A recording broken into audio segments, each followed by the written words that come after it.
Allie, whoever. As a speaker, you always have like a heart message. That is your message. If you ever had like 5 seconds to prep, hey, you have to speak right now to people. What would you speak on? Speakers, we always have that message that's really close to our heart. So for me, this is my heart message for sure. Like, so when Matt asked me to speak today, I was like, oh, thank you. Like, I love this talk.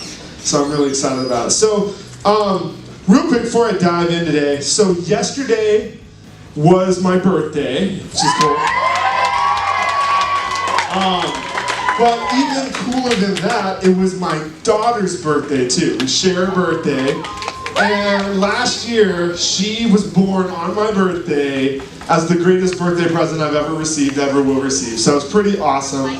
And so you guys, a lot of you guys know our story with our baby. She had 3 surgeries this last year, and to kind of fix up her mouth and the things in her mouth. And when she was, the day she was born, the surgeon came in and talked to us and kind of explained what was going on with her. That was going to be this long journey. And they said, our goal though for your little girl is that she eats birthday cake on her birthday. And she did it yesterday. So I think we have a video I'll show you guys real quick. Of just her eating on her birthday. Now, you know, that's her little cake. And she just like, she threw down. Like, she just took the whole thing and stuck it in her mouth at once. So she worked on that bad boy for like 30 minutes. She ate half of it. I couldn't believe it. She ate so much.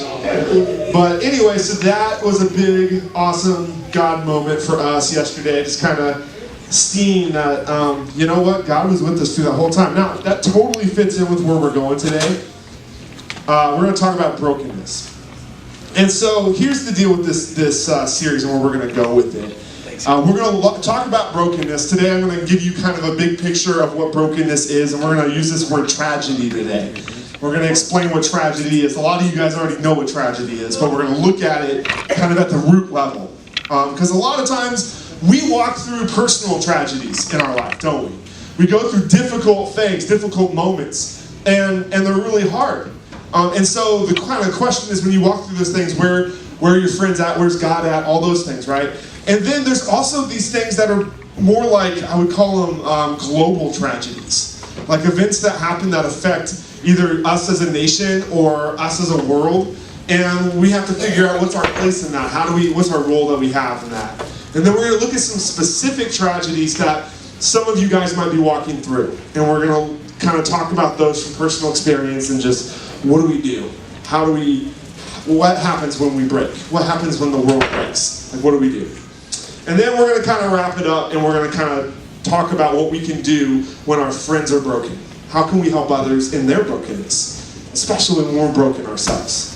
So that's kind of where we're going to go in a nutshell in this series. And so I'm really excited to kick it off today. We're going to look at this idea right off the bat, this idea of tragedy. What is tragedy? And like, I mean, we don't often think, oh wow, I stubbed my toe. That's a tragedy. And you take out your notebook, another tragedy, and you mark another hash mark. No, we don't really do that. We don't necessarily keep track of the tragedies we've walked through and like rank them against other people. I've been through more tragedy than you. No one really does that, okay? And if they do, that's not really cool, all right? So, but we're gonna look at what tragedy actually is. So for me, it's in this order. I look at the Bible first, and then I go to the dictionary. Okay, that's the order that I live my life. So let's go to the Bible first and see what tragedy actually is. Tragedy, depending on the translation of your Bible, you might not see the word tragedy, but there's a lot of synonyms that you will see. The New Living Translation, if you have that translation. I guess you could call the Bible a tragedy if you wanted to. I'll get into that in a minute. But if you have the New Living Translation, it has the word tragedy quite often, a couple times in the book of Job where we're going to look today. But other translations use that word that maybe the NLT calls tragedy, and they use the word adversity. Adversity. If you go through adversity, it's a difficult moment, right? It's something hard. And so here is the root word, the root Hebrew word that we use for this idea of tragedy. It's called ra'ah, or ra. And ironically, like when you go through tragedy, you feel a little raw, don't you? Like it's a different word, but it I needed to point that out. Like we do. We feel very raw at our core when we walk through tragedy. But that word ra'ah is found in the Bible, the Old Testament alone, not even the New Testament, 663 times. So, do you think tragedy is a big deal? Yeah. Do you think people go through it a lot? Yeah. It's an unfortunate part of life, and it's an important part of everyone's story. So, the full out meaning of this word, ra'ah, in the Old Testament, is basically tragedy, adversity, a time of distress, a time of misery, injury, evil calamity, badness, and trouble. That is the gist of what this word means, ra'ah. It means adversity. It means tragedy. Now, going to the dictionary, here's what the dictionary says that tragedy is. It's a lamentable, that's a hard to say thing, dreadful, fatal event or affair, a calamity or a disaster. So a lot of the same words are actually the dictionary uses to define tragedy as the Bible does. So then the question isn't, will tragedy affect me in some capacity in my life? It's more of when, right? Because it happens. We go through this. It's part of life. It's part of the result of a fallen and broken world because of sin and because of just the stuff that isn't just the way God intends it, right? We walk through this. But the beauty of brokenness is that God is with us in our brokenness and God makes new things out of our brokenness. So, tragedy. It's also a type of play or a type of composition. A tragedy, and the Greeks were like big on this. They loved to talk about tragedy, and Shakespeare was a tragic dude as well. And they would make all these stories, and they actually had a category where they called it, it's a tragedy. And here's the thing that's interesting about all good stories have tragedy in them. Have you noticed that? And it seems like the tragic things that happen to the main character is what shapes him into, or her, into becoming a hero later in life. So the tragedy, makes them a better hero. How cool is that? And so what we do when tragedy hits is kind of what is the most important thing. Almost 5 years ago, it'll be 5 years in, right around Thanksgiving time, we got this phone call, right? And I want to just kind of paint the picture like a story because that's how it happens to all of us, right? We're just living our life and then boom, it happens. And so it's 2 days after Thanksgiving. We're going to Tempe as a family to go to the parade in Tempe where they have all the cool floats with the lights on it and stuff. Really cool. It's the way we would always go to kick off the Christmas season. And so we go down there with at the time we have 2 girls. And so me, Rachel, and my 2 daughters, and we met my parents down there and my uncle and some other friends. And we're sitting there in basically this parade route. We brought our little chairs with us. We sit in the parade. It's getting to be dark. It's like 5:30, 6 o'clock, 6:30, like time is like passing. And I get this phone call from a number I didn't know. I didn't have saved, so I didn't answer it. That's what I do. Probably a bad habit, but whatever. And so keep going, and then another phone call. Another phone call. And then I got a phone call from someone I did know. And she said, hey, there's this police officer trying to get a hold of you. You really need to answer his call. What? Can you tell me what happened? Sorry, I can't. Just answer his call. So sure enough, the phone rang. It was a police officer. And my father-in-law, Rachel's dad, my wife's dad, was in an accident. And that's all he would tell me. He said he was in an accident involving his motorcycle. I need you to get to Osborne Hospital as soon as you can. Is he okay? I can't tell you that. What do you mean you can't tell me that? And so my mind's racing, and tragedy hits, and I can't believe this is going on. So Rachel and I are freaking out, as you would too, right? Our kids, we just leave them with my parents. We just run to our car. And we get in our car, and we start driving to Osborne Hospital. And it was this, really weird drive where Rachel's silently crying. Silently crying, is that a thing? You know what I mean. She's quiet, but she's crying. Does that make sense? And then I'm praying. And I'm praying and driving and praying and driving and praying and praying and driving. Yeah, I didn't close my eyes, don't worry. And I'm driving with my eyes open and praying with my eyes open, and I'm driving. And I, all of a sudden, you hear the subtle, the radio's really low to the Christmas music station. So it's a weird like backdrop, right? We're driving, and I remember praying this really raw, right, guttural prayer.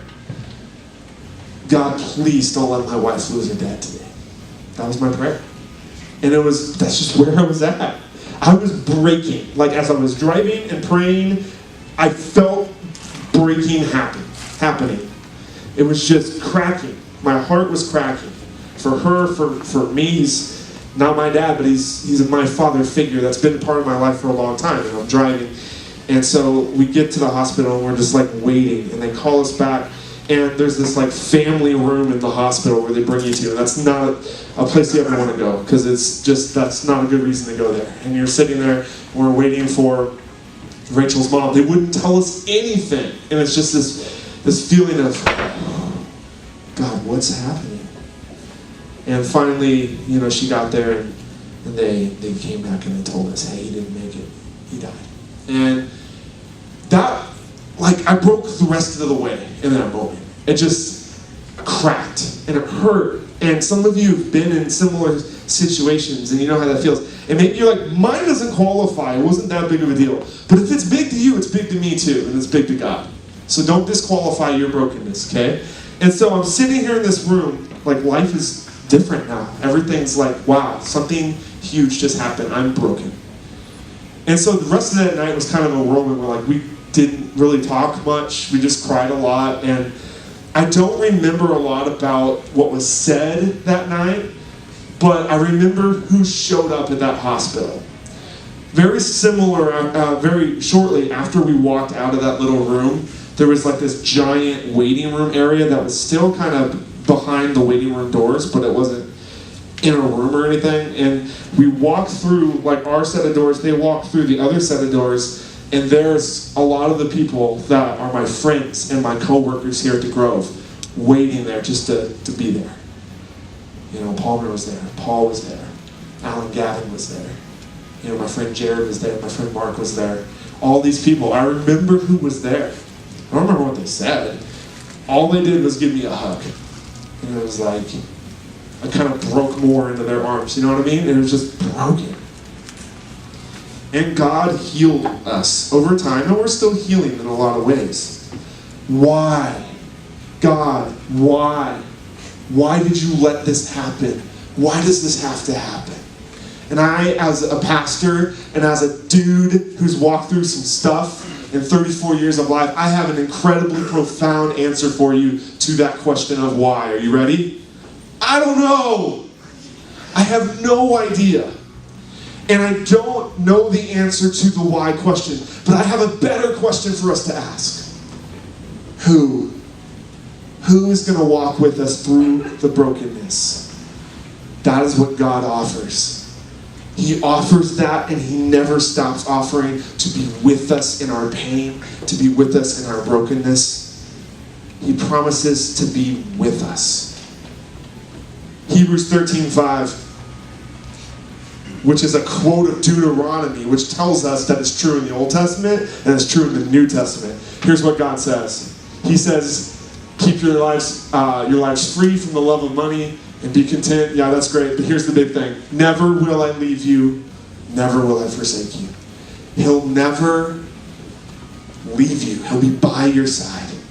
And then we went over this in the summer, but this awesome verse in Psalm 23, verse 4, it says, even when I walk through the dark valley.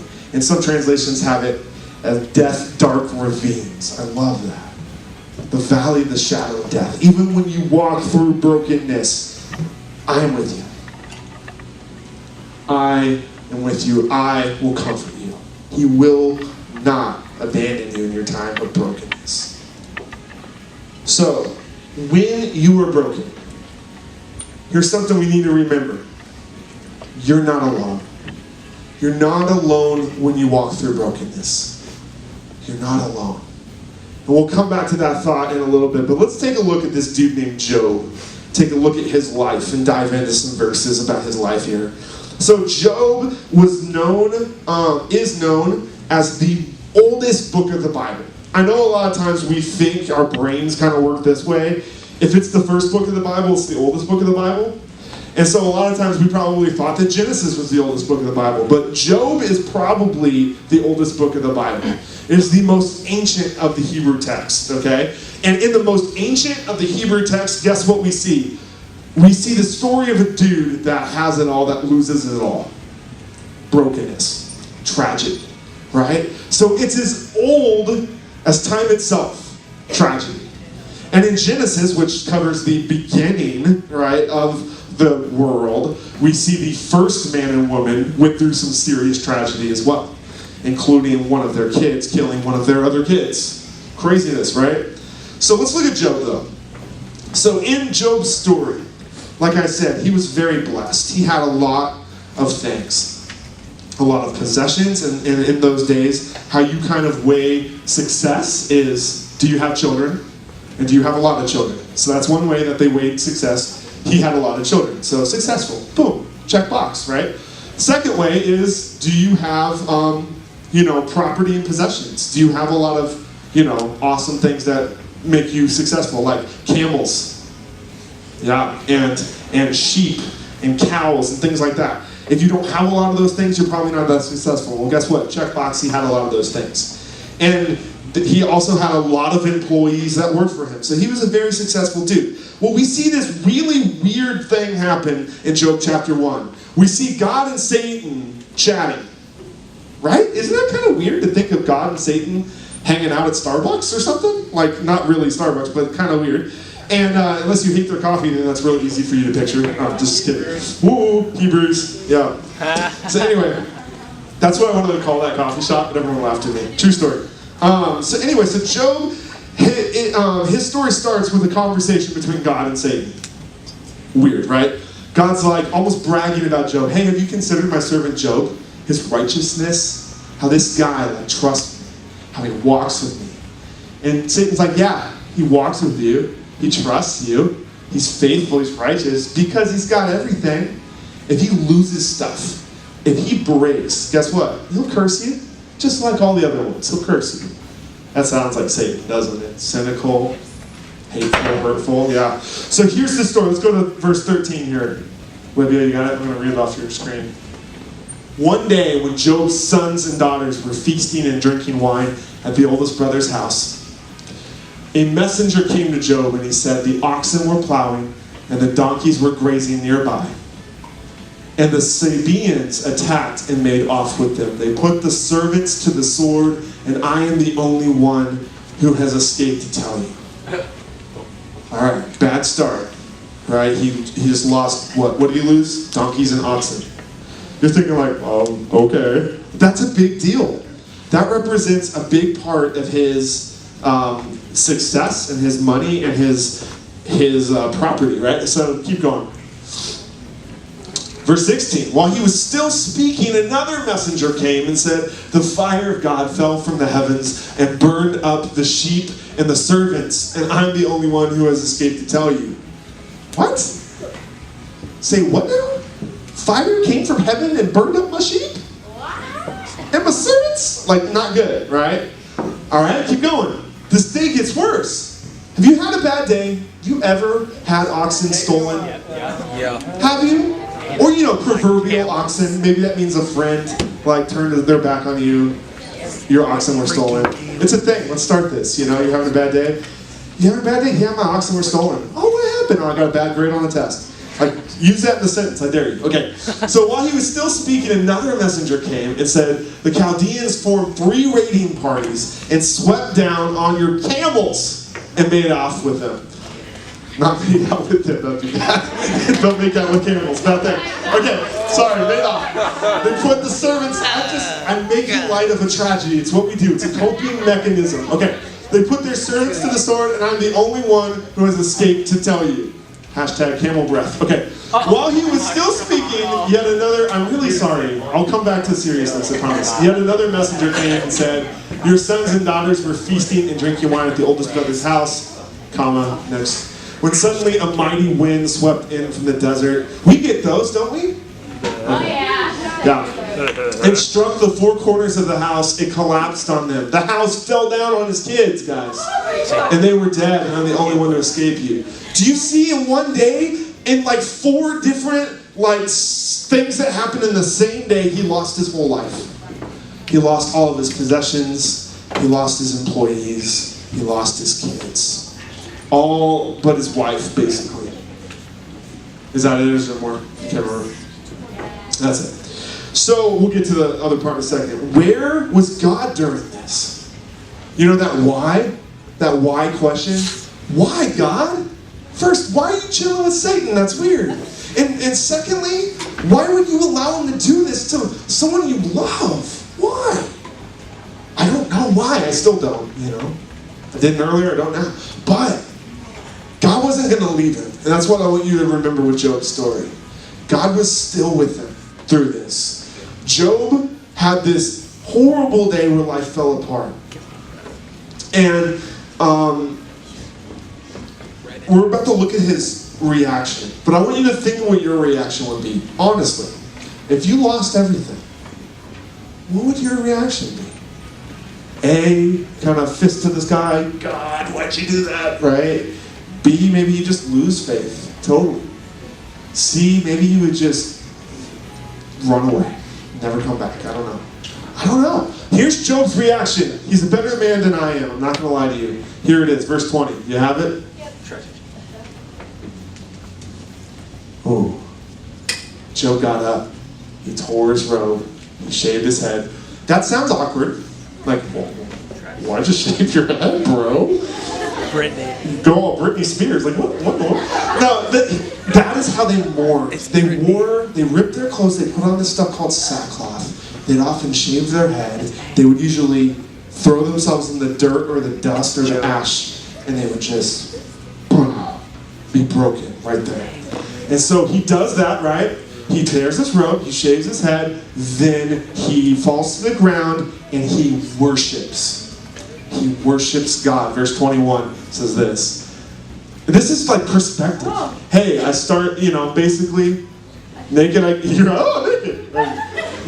from my mother's womb, and naked I will depart. Here it is. This is it. This is key. The Lord takes away. May the name of the Lord be praised, or blessed be the name of the Lord.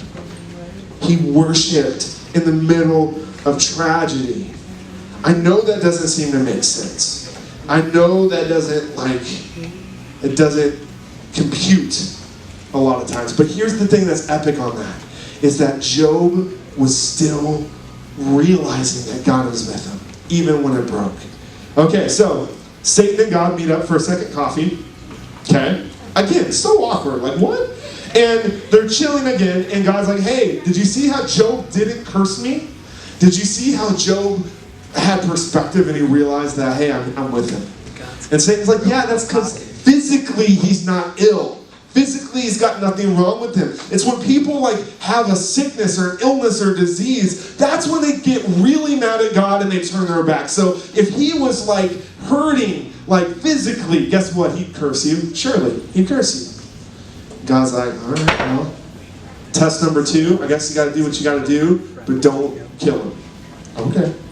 So he gets these sores all over his bodies. You ever had a zit? You're in junior high. Don't lie. You have one right now. We all know that. No. A boil is a zit on steroids, and it's like giant mound on your skin, on your flesh. He got these all over, from the top of his head, remember he shaved his head, down to the soles of his feet. Boil. And this guy literally was sitting in the ashes of his burned down house, his burned down life, his burned down, success story. He's sitting there basically in his torn clothes, his sackcloth, whatever, and he's picking at his boils with broken pieces of pottery. Gross, right? And his wife, his epic wife, is looking at him in this great state of brokenness. And she says this really encouraging thing. Verse 9. You got it up there? Yes or no? No? Okay, I can read it. No problem. And so his wife is like, all right, verse 9. Are you still holding on to your integrity? Curse God and die. Thanks, wife. Thanks. You're so encouraging. curse God and die. Okay. Wow. Okay. But here's the thing you gotta understand. Like, I know a lot of times I read that and I'm like, well, Job, you should have picked a better wife. Like, that's a dumb reaction, but that was my first thought. But here's the thing. I've been there too. I've been there. I never actually cursed God and died, obviously, but I felt that down. Where I'm like, maybe I should just give up on faith, on God. And like, yeah, he might strike me down, but oh well, I'm already down, right? And that's where she's at. Hey, get rid of your integrity. Just curse God and be done with it, dude. Or husband, or whatever, right? Like, what? Now, did Job do that? No, he didn't. Instead, here's what Job says. He kind of calls her out. It's like, you know, you're talking like a foolish woman.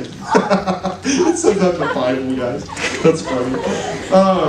Shall we accept good from God, but not trouble? Again, perspective. He gets this. Yeah, this is part of living in a broken, sinful world. I mean, we praise God when good stuff happens, but when bad stuff happens, it's his fault. That's why that why question isn't the question. It's not why God why, it's what God what. Where God where, who God who. Are you going to walk with me? What are you going to do from this? How are we going to go and move forward from this? Now, you're thinking, well, Job's a biblical figure. He clearly has more faith than I ever will. No. And the rest of his story is really great, and I encourage you to read it sometime, because he then has these friends come up to encourage him, and they're about as helpful as his wife.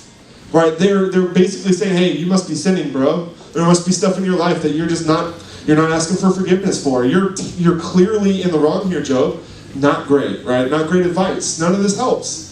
And it's this beautiful story of these guys telling Job what's up, Job telling them what's up, and then God speaking and being like, this is what's up, right? It's just epic all the way through. But we have this beautiful picture of Job. And the end of Job's story, I don't even want to tell you what it is. It's super positive.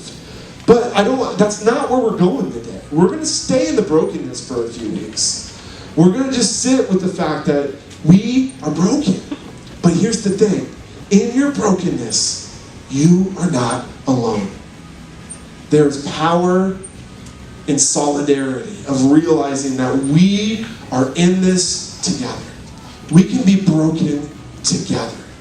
And for 7 days, Job's friends did it right. They showed up, they saw Job miserable, and for 7 days, guess what they said? Nothing. They just sat with him. They sat with him. And then they opened their mouths and put their foot in, right? But for 7 days, they said nothing. And they sat with him, and they processed with him. That's huge. We are broken, but we are not alone. We are broken together. We live in a broken world. It's broken because of sin. It's broken because of death and pain and evil. But guess what? One day in heaven, we have this promise because of Christ that one day all of that will be done. And in Revelation 21, there's this beautiful verse. I use it all the time. And it talks about this one day. It talks about what God is doing. And he says this. He says, he will wipe every tear from their eyes. There will be no more death. There will be no more mourning or crying or pain, for the old order of things has passed away. He who was seated on the throne said, I am making everything new. In your brokenness, God makes you new. He's got the most epic of crazy glue, and it's called his plan. And with his crazy glue, he knows how to put us back together and make us new. There's this book that's been rocking my world that I've been reading over the last couple weeks, and I've been literally recommending it to everyone who will listen to me. And it's called My Name is Hope. And it's about, I don't know where it went, there it is. It's about dealing with brokenness, really. And I want to just share a quote with you from the book. And here's what he says. The guy's name is John Mark Comer. And he says, whatever you are going through, you are not alone. Others share your pain. Solidarity is one of the most encouraging forces in the human experience. That's when you know what other people are going through. You're there too, right? To know you're not alone, other people feel your pain, empathize with your struggles, and are ahead of you on the road to healing, breathes hope into your soul. No matter what fight, war, dysfunction, pain, sorrow, tragedy, struggles you are up against, there is always a way out. Many other godly people have walked through the same valley, and they've come out on the other side.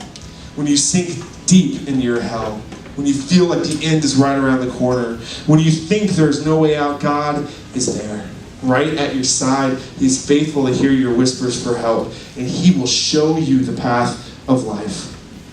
There is always hope. Now,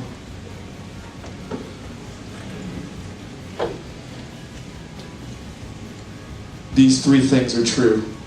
Okay? We are all broken. We can be broken together. That can help us heal. And third, God is making all things new. Those three things are true. In your pain, in your brokenness. Now, a little illustration, and we're going to do a little activity, and then we'll be done, okay? So, if you recall, when Job broke, he sat in the ashes of his burnt down life, and he was picking at his boils with broken pottery. So this kind of represents us. This represents our life. This represents, having it all together, which none of us do, okay? So it's just a figment. But this is our life. Now here's what happens in our life.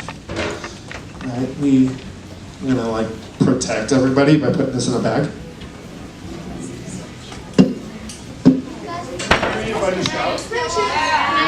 This part's hard to do with the mic, so here's the thing, guys. Some of you have been through brokenness already. Thanks. I know, I'm recording. You don't have to follow me. Some of you will be going through brokenness. But here's the thing. This is our life. Here's what happens in life. Oh, this is sturdy enough.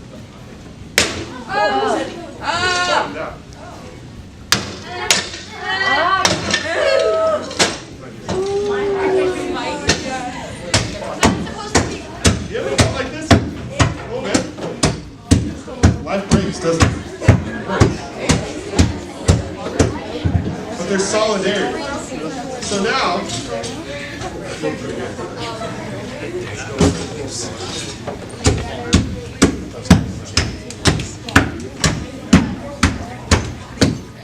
guys want to still clap like you do.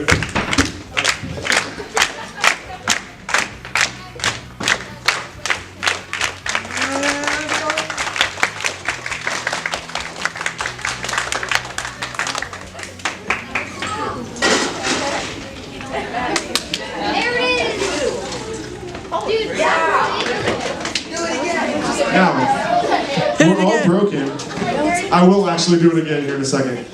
But here's the thing, guys. Now, that pot is not what represents your life. It's the piece of pottery in here. And in the piece, that one piece is you. And in picking up a piece and saying, yeah, I'm broken. I'm broken. You are declaring that, yeah, I'm broken, but God will be with me. He'll walk with me in the brokenness. He's making all things new. And so what I want you to do, I'm going to pray, and then I'm going to have you guys come up here, and you can kind of form like two lines. But I'm going to put right here, this is like the exit, and this is the entrance, okay? So you're going to kind of come this way and go that way.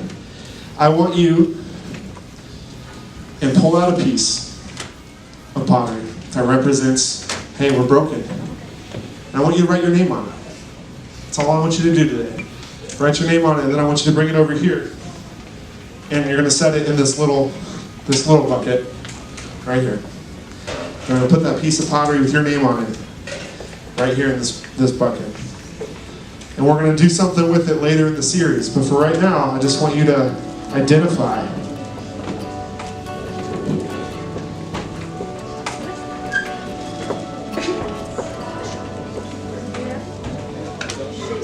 I'm broken. I'm broken, but God is making all things new. Let's pray, and then have you guys just kind of slowly make your way up and make your way through. And I'll add some more pots here in a second. Bow your heads as we pray. God,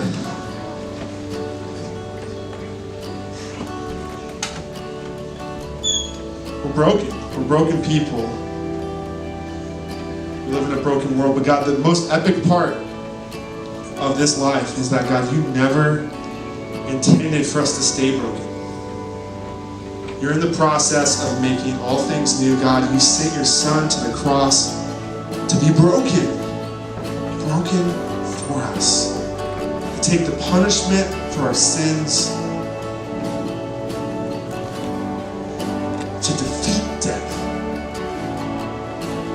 And one day, you're making all things new, and you're taking our broken pieces and you're making something beautiful from them. Help us to help each other in our brokenness, God, but help us to just sit with the fact that we're broken, but we're not alone. We're not alone. You are with us. Your rod and your staff, they comfort us. You are by our side. We are broken, but we are together and you are with us. Thank you, God. In your name we pray. Amen.